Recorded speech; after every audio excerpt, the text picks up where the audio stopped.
मैं आपको देखना चाहता हूं भगवान, आप एक बार मेरे सामने आकर खड़े हो जाओ, मैंने आपका बहुत इंतजार किया है। जब ये बात भीष्म पितामह ने कही, भगवान प्रसन्न हो गए बंधुओं, और झट सिरहाने से हटकर भीष्म पितामह के सामने भगवान आकर खड़े हो गए हैं। बोलो कृष्णचंद्र भगवान की जय। भीष्म पितामह को साक्षात भगवान का दर्शन होने लगा। अद्भुत झांकी है प्रभु की। जब भीष्म पितामह ने भगवान को देखा, बहुत गदगद होने लगे हैं। सोच रहे हैं कि मैं उठकर भगवान को प्रणाम करूं, दोनों हाथ भगवान के सामने जोड़ूं, लेकिन चाह कर भी हाथ नहीं जोड़ पा रहे हैं, क्योंकि हाथों में भी तीर लगे हुए हैं, हिल भी नहीं सकते हैं। असाध्य रोग हो चुका है भीष्म पितामह को। संसार का कोई भी वैद्य, कोई भी डॉक्टर अब इनको ठीक नहीं कर सकता है। असाध्य रोग है। देखो, वैसे भी बंधुओं, संसार का कितना बड़ा भी डॉक्टर क्यों ना हो, कितना बड़ा भी नीम हकीम वैद्य क्यों ना हो, एक दिन तो ऐसा आता ही है कि उस डॉक्टर को भी कहना ही पड़ता है कि भैया अब मैं कुछ नहीं कर सकता, अब तो भगवान पर ही भरोसा रखो। चाहे कितना बड़ा भी डॉक्टर क्यों ना हो, एक दिन ऐसा आएगा ही, उसको हाथ खड़े करने पड़ेंगे कि अब मैं कुछ नहीं कर सकता, अब तो भगवान पर भरोसा करो। लेकिन डॉक्टर के कहने पर यदि भगवान पर भरोसा किया तो फिर क्या किया? यदि भरोसा ही करना है तो फिर पहले से ही बांके बिहारी पर भरोसा करो ना। डॉक्टर के कहने पर क्यों करते? प्रेम से कहो श्री राधे। हमारा भरोसा केवल प्रभु में हो जाए, भगवान में हो जाए। बचाने यदि कोई आएगा तो भगवान ही आएंगे बंधु। तभी तो मीराबाई ने यही बात कही कि बाबुल वैद बुलाइया। मीराबाई को दिखाने के लिए पिता ने वैद्य बुलाए कि थोड़ा देखो मेरी बेटी को, न जाने क्या हो गया है, पागलों की तरह बातें करती है, अकेले में बैठी रहती है, न जाने क्या गाती है, न जाने क्या बड़बड़ाती है। वैद्य बुलाए गए थे मीराबाई को दिखाने के लिए कि बाबुल वैद बुलाइया, पकड़ दिखाई मारी बाह। बाबुल वैद बुलाइया, पकड़ दिखाई मारी बाह। मूरख वैद मरम नहीं जाने, कसक कलेजे मां। बाबुल ने वैद तो बुला दिया, लेकिन ये वैद तो मेरा हाथ देखता है। मीराबाई कहती हैं कि हाथ देखने से काम नहीं चलेगा, दर्द तो दिल में है। हाँ? प्रेम से कहो श्री राधे। और ये मेरा हाथ देख रहा है कि जा बैदा घर आपने, हो जा बैदा घर आपने, तुम्हारो नाम न ले। हो जा बैदा घर आपने, तुम्हारो नाम न ले। मैं तो दाझी बिरह की, तू औषधि काए को दे। अरे बैदा, तू काहे की दवाई मुझे दे रहा है? किस बात की औषधि दे रहा है? मैं तो भगवान के विरह में जल रही हूं, तू मेरा इलाज नहीं कर सकता है। ऐसा ही असाध्य रोग भीष्म पितामह को हो गया है। अब कोई संसार का वैद्य, कोई डॉक्टर इनको ठीक नहीं कर सकता है। भगवान सामने खड़े हुए हैं, प्रणाम भी नहीं कर पा रहे हैं, लेकिन भीष्म पितामह बोले कोई बात नहीं, आज मेरा कोई भी अंग साथ नहीं दे रहा है तो क्या हुआ, लेकिन मेरी ये वाणी तो साथ दे रही है। मैं बोल तो सकता हूं, चाहे हाथों से प्रणाम नहीं कर सकता तो क्या हो गया, लेकिन मैं वाणी से भगवान का गुणगान तो कर सकता हूं। तो भीष्म पितामह ने बंधुओं बहुत सुंदर स्तुति भागवत ने की है भगवान की। और देखो, भीष्म पितामह की स्तुति में 11 श्लोक हैं। 11 श्लोक क्यों हैं? क्योंकि जिस दिन भगवान कृष्ण की स्तुति भीष्म पितामह कर रहे थे, उस दिन एकादशी का ही दिन था। और ये भगवान की कितनी बड़ी कृपा है कि आज भी एकादशी का ही दिन है। प्रेम से कहो श्री राधे। उस दिन भी एकादशी थी, आज भी एकादशी है। भीष्म पितामह की स्तुति में भी 11 श्लोक हैं, 11 यानी एकादश। और बहुत सुंदर पुष्पताग्रह छंद में भीष्म पितामह भगवान की स्तुति कर रहे हैं, भगवान को कह रहे हैं कि इति मति रूपी कल्पिता वितृष्णा भगवत सात्वत पुंगवे विभुम्नि स्वसुखमुपगते क्वचिद् विहर्तुं प्रकृतिमुपेयुषि यद्भव प्रवाह। भीष्म पितामह बहुत सुंदर स्तुति गा रहे हैं, भगवान को कहते हैं कि प्रभु इति मति रूपी कल्पिता वितृष्णा, हे भगवान अब मेरे जीवन की इति होने वाली है। इति का अर्थ होता है समाप्ति। इति शब्द समाप्तिवाचक। हे प्रभु अब मेरे जीवन का अंत होने वाला है, लेकिन मेरी इति हो, मैं मरूं उससे पहले मैं चाहता हूं कि आप मेरी मति को अपनी श्रीमती बना लो। प्रेम से कहो श्री राधे। मति यानी बुद्धि, संस्कृत में बुद्धि को मति कहते हैं। तो मानो भीष्म पितामह कह रहे हैं कि प्रभु मेरे जाने से पहले मैं चाहता हूं कि आप मेरी इस बुद्धि से शादी कर लो। क्यों? क्योंकि प्रभु मुझे डर है इस बात का कि कहीं अंतिम समय मेरी बुद्धि आपसे हटकर कहीं संसार में न लग जाए, और आप यदि इससे शादी कर लोगे तो फिर ये बुद्धि कहां जा सकती है, फिर तो हमेशा के लिए आपके चरणों में ही लगी रहेगी। प्रभु मुझे आपसे ज्यादा सुंदर कोई दूल्हा भी तो संसार में नहीं मिला आज तक। आप कितने सुंदर हो। क्योंकि जब हम बेटी की शादी करते हैं तो 2 बातें देखी जाती हैं ना, घर देखा जाता है और वर देखा जाता है। दोनों अच्छे मिलते हैं तो हम बेटी का विवाह करते हैं। तो मानो भीष्म पितामह कह रहे हैं कि प्रभु आपके जैसा न तो कोई वर हो सकता है और न आपके जैसा किसी का घर हो सकता है। आप बहुत सुंदर हो। एक श्लोक में प्रभु के रूप का वर्णन कर रहे हैं कि त्रिभुवन कमनम तमाल वर्णम रविकर गौरवराम्बरम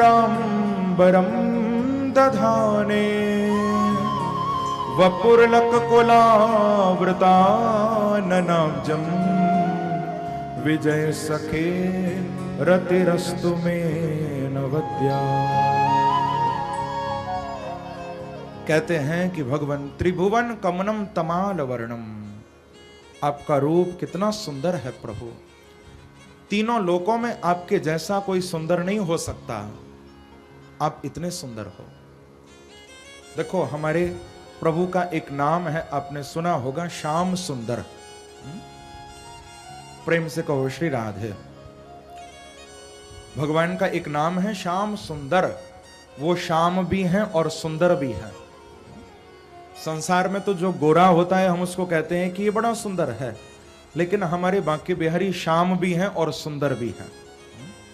तमाल वर्णम, जैसे तमाल का पेड़ होता है ना, उसका जो रंग होता है वैसा ही भगवान का वर्ण है, रंग है, तमाल वर्णम। एक बार किसी ने हमारे वृंदावन में बांके बिहारी को पूछा, कहा कि प्रभु आप इतने काले क्यों हो गए? क्या आपकी मैया आपको ठीक से स्नान नहीं कराती? इतने काले कब से हो गए आप? तो बांके बिहारी ने कहा, मैं काला नहीं हूं, मैं तो बड़ा सुंदर हूं। बोले प्रभु देखने में तो आप काले लगते हो एकदम। भगवान कहते हैं कि मैं काला नहीं हूं, मैं काला हो गया हूं। कैसे? बोले जब भक्त मेरा दर्शन करने के लिए आता है ना, तो मेरा ये स्वभाव है कि एक बार जो मेरे सामने आकर खड़ा हो जाता है तो उसके पापों को मैं ले लेता हूं। तो भक्तों के पापों को लेते लेते मैं काला हो गया हूं, वैसे मैं काला नहीं हूं। प्रेम से कहो श्री राधे। बांके बिहारी तो बड़े सुंदर हैं, श्याम भी हैं और सुंदर भी हैं प्रभु। भीष्म पितामह बोले कि भगवान आपसे ज्यादा सुंदर मुझे और कोई संसार में नहीं मिला आज तक, आप तो अद्भुत हो। एक श्लोक में थोड़ा भगवान से कुछ निवेदन कर रहे हैं भीष्म पितामह। कहते हैं कि स्वनिगम अपहाय मत प्रतिज्ञाम व्रतमधिकर तुम वप्लुतो रथस्थः धृतरथ चरणो व्ययाचलत् हरिरीव हन्तुमिभं गतोत्तरीय। कहते हैं कि प्रभु आपको वो दिन याद है? भगवान ने पूछा कि बाबा कौन सा दिन? बोले प्रभु याद करो वो दिन जब आपने मेरी प्रतिज्ञा को पूरा करने के लिए अपनी प्रतिज्ञा को तोड़ दिया था। भगवान बोले कि बाबा मुझे तो कुछ याद नहीं आता, कौन सी प्रतिज्ञा, कौन सा दिन, थोड़ा याद तो करो। तो भीष्म पितामह याद करा रहे हैं कि प्रभु क्या आप भूल गए? महाभारत युद्ध से पहले आपने एक प्रतिज्ञा ली थी। आपने कहा था कि मैं इस महाभारत युद्ध में हथियार नहीं उठाऊंगा। देखो युद्ध से पूर्व अर्जुन और दुर्योधन ये दोनों अर्जुन पर क्यों? याद रखना, जो चरणों में बैठता है कृपा की दृष्टि उस पर ही होती है। प्रेम से कहो श्री राधे। कभी भी भगवान के पास जाओ, किसी संत के पास, महापुरुष के पास जाओ, हमेशा चरणों में जाकर बैठना, बगल में नहीं कभी। जो चरणों में बैठता है उस पर ही कृपा की दृष्टि पड़ती है। तो अर्जुन को भगवान ने देखा, भगवान उठकर बैठे, पूछा अर्जुन तुम कब आए? तो पीछे से दुर्योधन बोला कि प्रभु पहले मैं आया हूं। अर्जुन पीछे आया। भगवान ने कहा अच्छा आप भी आए हो? कहो दुर्योधन कैसे आप आए? बोले प्रभु आप तो सब जानते हो, आपसे क्या छुपा है, हम दोनों ही युद्ध में आपसे सहायता मांगने के लिए आए हैं। अब आप बताइए आप किसकी ओर से युद्ध लड़ोगे? तो भगवान ने कहा कि देखो दुर्योधन, युद्ध तो मैं लड़ूंगा ही नहीं, ये मेरी पहली शर्त है। मैंने संकल्प लिया है कि महाभारत युद्ध में मैं हथियार नहीं उठाऊंगा। हां मैं अपनी सेना जरूर दे सकता हूं। एक ओर मेरी नारायणी सेना है जिसको चाहिए ले जाओ, और दूसरी ओर अकेला मैं हूं और वो भी हथियार नहीं उठाऊंगा। अब आप में से जिसको जो चाहिए ले जाओ। दुर्योधन ने मन में सोचा कि मैं कृष्ण को लेकर क्या करूंगा, क्योंकि मुझे तो युद्ध लड़ना है, कृष्ण को बिठाकर आरती तो उतारनी नहीं है मुझे, क्योंकि ये तो हथियार भी नहीं उठाएंगे। तो कह दिया कि प्रभु मैं तो आपकी सेना लेकर जाऊंगा, मुझे आप नहीं चाहिए। भगवान ने कहा कि हम तो जानते थे दुर्योधन, ले जाओ हमारी सेना। दे दी। अब अर्जुन को पूछा अर्जुन तुमको क्या चाहिए? अर्जुन ने कहा कि प्रभु आज दुर्योधन ने तो मेरे मन की बात कर दी, मैं तो सेना चाहता भी नहीं था, मैं तो केवल आपको चाहता था, मैं आपको लेकर जाऊंगा।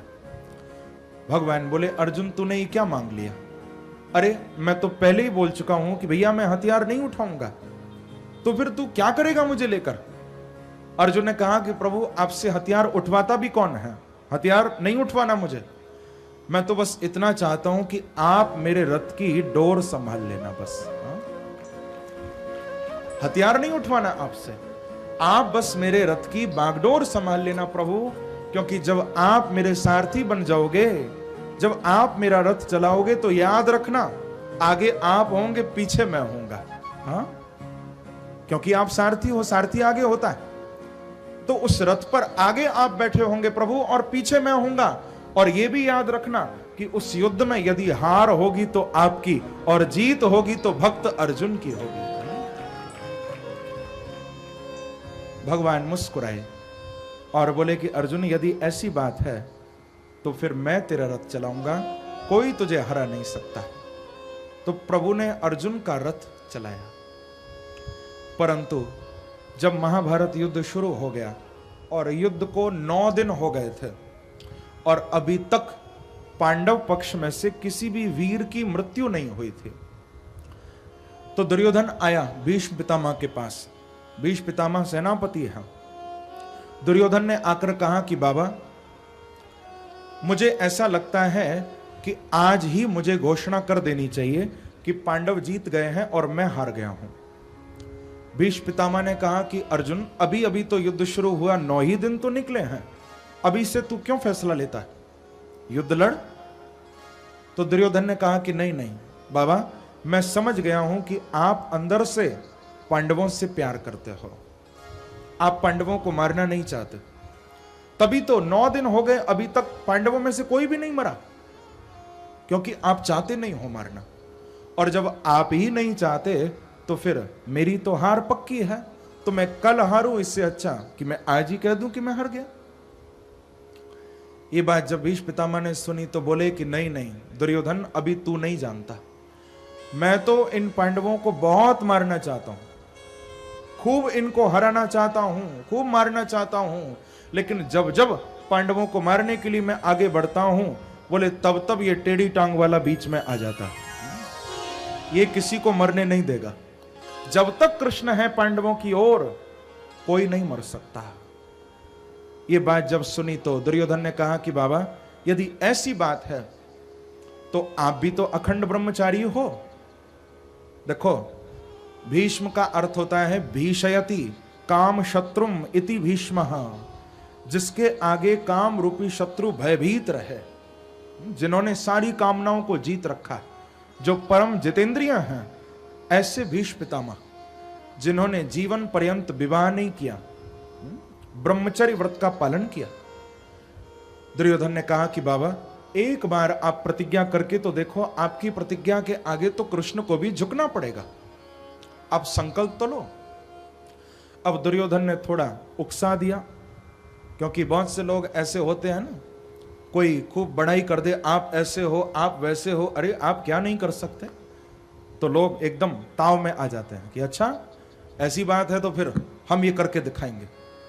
तो यहां भी यही चाल चली, दुर्योधन ने एकदम चढ़ा दिया भीष्म पितामह को, और क्रोध आ गया, कह दिया कि दुर्योधन, यदि ऐसी बात है तो आज मैंने भी संकल्प कर लिया है कि कल या तो मैं पांडवों को मार डालूंगा, नहीं तो कृष्ण को हथियार उठाना पड़ेगा, नहीं तो कल पांडवों में से कोई नहीं बचेगा। प्रतिज्ञा हो गई। अब तो महाराज दुर्योधन ने खूब बाजे बजवा दिया, क्योंकि अब जानता है दुर्योधन कि अब मेरी जीत पक्की है, भीष्म प्रतिज्ञा हो चुकी है, अब कोई इस प्रतिज्ञा को टाल नहीं सकता है। बड़ा प्रसन्न हो रहा है दुर्योधन। लेकिन उधर जब भगवान के कानों में ये खबर पड़ी तो भगवान मन में सोचने लगे कि अच्छा, आज भीष्म पितामह ने प्रतिज्ञा कर ली, लेकिन क्या उनको मेरी प्रतिज्ञा नहीं पता? न मे भक्तः प्रणश्यति, मेरा भी तो एक संकल्प है कि मेरे भक्तों का कोई विनाश नहीं कर सकता है। भगवान ने विलंब नहीं किया, उसी समय प्रभु सीधे द्रौपदी के पास गए हैं। प्रेम से कहो श्री राधे। द्रौपदी के पास जाकर भगवान ने कहा कि देख बहन, मुझे लगता है कि आज तू विधवा हो गई है। अब द्रौपदी ने जब ये बात सुनी, द्रौपदी बोली कि भैया, आपकी बहन और विधवा हो जाए ये चिंता मैं क्यों करूं, ये चिंता तो आपको करनी चाहिए ना, आप आकर मेरे से कह रहे हो, अरे आप चिंता करो। देखो कितना विश्वास है द्रौपदी को भगवान पर। आज यदि किसी माता, किसी बहन से ये बात बोल दी जाए कि तू विधवा हो गई है, तो उस पर क्या बीतेगी इसको वो ही समझ सकती है। लेकिन द्रौपदी ने ये शब्द सुना तो हंसने लगी और बोली कि भैया मुझे कोई चिंता नहीं है, क्योंकि मैं जानती हूं कि आप जब तक हो तब तक कुछ भी नहीं हो सकता, कोई भी मेरे पतियों को नहीं मार सकता। कि हमें चिंता नहीं उनकी, उन्हें चिंता हमारी है। हमें चिंता नहीं उनकी, उन्हें चिंता हमारी है। हमारे प्राणों का रक्षक सुदर्शन चक्रधारी है। जब तक भगवान रक्षा करने के लिए खड़े हैं तब तक कोई कुछ नहीं बिगाड़ सकता।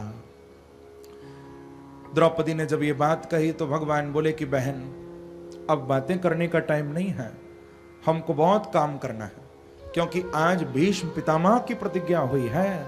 इस प्रतिज्ञा को टालना बड़ा मुश्किल है। बहन तुम अभी मेरे साथ चलो।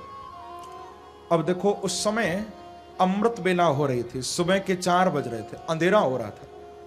सुबह के 4 बजे भगवान द्रौपदी को लेकर सीधे भीष्म पितामह के शिविर की ओर चल दिया है। रास्ते में द्रौपदी की चप्पल आवाज करने लगी। भगवान बोले कि बहन, अब हम कौरवों की ओर आगे बढ़ रहे हैं, तुम अपनी चप्पल उतार दो। यदि अंधेरे में चप्पलों की आवाज किसी सैनिक ने सुन ली तो ऐसा ना हो कि हमारे ऊपर कहीं तीर न छोड़ दे। द्रौपदी ने तुरंत चप्पल उतार दी और भगवान ने अपनी बहन की चप्पल अपने हाथों में उठा ली है। कितने दयालु हैं प्रभु, चप्पलों को हाथ में लेकर पीछे पीछे द्रौपदी के चल रहे हैं। जब भीष्म पितामह के शिविर के पास पहुंचे हैं, जब देखा, सेवक ने पूछा कि आप कौन हैं दोनों। भगवान ने बताया कि देखो, ये पांडवों की पत्नी है, महारानी द्रौपदी हैं। आज ये बाबा का दर्शन करने आई हैं, आप इनको अंदर जाने दो। उस सेवक ने जब गौर से देखा तो पहचान गया कि ये तो महारानी जी हैं, जाइए आप दर्शन करिए। अब उसने भगवान को पूछा कि ये तो बताओ कि आप कौन हो। इनको तो मैं पहचान गया, लेकिन आपको नहीं पहचाना, आप कौन हो। भगवान बोले कि ये तो काम बन गया, क्योंकि रात भी काली है और हम भी काले हैं। प्रेम से कहो श्री राधे। इसने हमको पहचाना नहीं, ये तो बड़ी अच्छी बात हो गई। भगवान बोले कि भैया मैं कौन हूं, मैं तो महारानी जी का एक छोटा सा नौकर हूं। ये अकेले कैसे आती, तो एक नौकर को साथ में लेकर आ गई हैं। अरे मेरे बांके बिहारी पर भरोसा तो करके देखो भैया, वो तो सबके नौकर भी बनने को तैयार है। और क्या लोगे भगवान से, हाँ, वो नौकर भी बनने को तैयार है आपके। सेवक ने कहा कि अच्छा आप इनके नौकर हैं तो आप अंदर नहीं जाएंगे, आप यहीं रहिए। भगवान बोले कि हमारा अंदर जाने का कोई काम भी नहीं है, हम बाहर ही अच्छे हैं। भगवान ने द्रौपदी के कान में सब कह दिया कि अंदर जाकर क्या करना है। अब द्रौपदी अंदर चली गई और भगवान एक पेड़ के नीचे काली कामर ओढ़कर प्रभु सो गए। द्रौपदी अंदर गई हैं। भीष्म पितामह अपने पलंग पर बैठे बैठे हाथ में माला लेकर जप कर रहे हैं। सुबह के 4 बज रहे हैं। देखो, इसी समय रोज दुर्योधन की पत्नी, जिसका नाम है भानुमति, ये रोज भीष्म पितामह का आशीर्वाद लेने आया करती थी, इसी अमृत बेला में। और उसी अमृत बेला में भगवान द्रौपदी को लेकर पहुंच गए। अब द्रौपदी अंदर गई, बाबा को बैठे हुए देखा पलंग पर, तुरंत चरणों में सिर रख के प्रणाम किया और कहा कि बाबा प्रणाम। जो सुना तो भीष्म पितामह को लगा कि शायद दुर्योधन की पत्नी भानुमति आ गई है। जो सुना बाबा प्रणाम, तो प्रणाम सुनते ही भीष्म पितामह के दोनों हाथ उठ गए और मुख से आशीर्वाद निकल पड़ा कि बेटी अखंड सौभाग्यवती भव, अखंड सौभाग्यवती भव। जो आशीर्वाद दिया। द्रौपदी बोली कि बाबा लगता है आप नींद में हो। अरे आंखें खोलो तो सही, कल तो आपने कहा कि आप मेरे पतियों को मार डालोगे और अब आप कहते हो अखंड सौभाग्यवती भव। जो सुना कि ये तो द्रौपदी की आवाज है, तो सुनते ही वचन द्रौपदी के हाथों से माला छूट गई। प्रभु के चरणों में लगी हुई वो अटूट समाधि टूट गई। भीष्म पितामह हड़बड़ाकर पलंग से नीचे उतर कर खड़े हो गए और बोले कि बेटी, तू इतना सुबह सुबह, अभी तो अंधेरा हो रहा है, तू कैसे आ गई मेरे द्वार तक। द्रौपदी ने कहा कि बाबा मैं अकेली नहीं आई हूं, मेरे साथ भगवान भी आए हैं। अच्छा, कहां है भगवान? बोले आपके सेवक ने अंदर नहीं आने दिया। दौड़ते दौड़ते बाहर आए भीष्म पितामह, सेवक को पूछा कि क्या यहां भगवान आए थे। सेवक ने कहा कि महाराज क्षमा करो, यहां भगवान तो नहीं आए, लेकिन द्रौपदी जी के साथ उनका एक काला काला नौकर आया था और वो मुझे अच्छा नहीं लगा तो मैंने उसको अंदर नहीं जाने दिया। देखो सामने पेड़ के नीचे लेटा हुआ है। जो दूर से देखा काली कामर ओढ़ के कोई सो रहा है, समझ गए कि ये तो मेरे कृष्ण हैं। भीष्म पितामह दौड़ते दौड़ते गए, काली कामर को भगवान के ऊपर से हटाया तो क्या देखते हैं कि भगवान जब लेटे हुए हैं तो द्रौपदी की चप्पल तकिया बन के सिरहाने से लगी हुई है। यह दृश्य देखते ही भीष्म पितामह की आंखों से आंसू बहने लगे और बोले कि प्रभु आज मैं क्या देख रहा हूं, द्रौपदी की चप्पलों को आप तकिया बनाकर सिराने से लगाए हुए सो रहे हो। भगवान, जिस भक्त की चप्पल को आप अपने सिर पर धारण कर लो, दुनिया में ऐसा कौन है जो उस भक्त का बाल बांका कर सके, उसको मार सके।